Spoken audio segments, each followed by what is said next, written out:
Lori Lightfoot pledged on the day she was inaugurated 23 months ago as Chicago's first black female and first gay mayor that reform is here. But, amid outrage following last week's release of video of the police killing of 13-year-old Adam Toledo, the mayor faces a new round of questions about how Chicago Police Department policies and oversight will change, and why she hasn't yet delivered on her promise. The city is in the midst of another weekend of protests over the actions of police, and Lightfoot is under pressure to back major reforms to a police department facing scrutiny over a series of controversial uses of violence. Simply put, we failed Adam.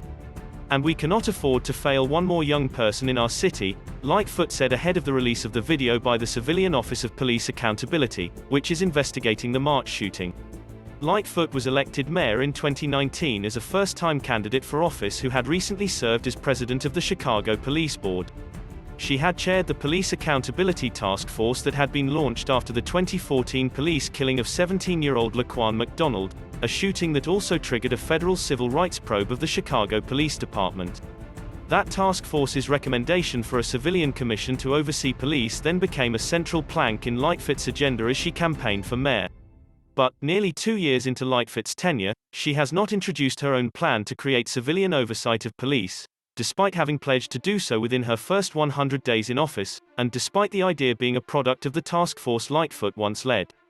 Two police reform advocacy groups have introduced a series of reforms that would allow Chicago voters to decide in a binding referendum whether to hand a civilian oversight board the power to hire and fire the police superintendent, set Chicago Police Department policy and negotiate police contracts.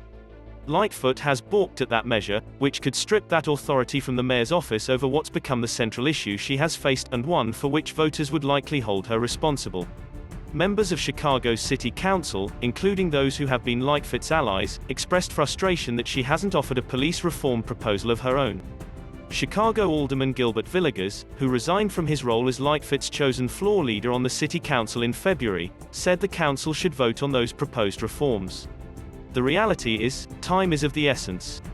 We've been talking about this for decades. The mayor talked about doing this in 100 days, and we're going on 2 years. We need to do this now, he said. The mayor has had 2 years to put forward something. She has not. And so given the time that we're in right now, we need to move on this as soon as possible. As we delay it, Villegas said, we're losing the public's trust.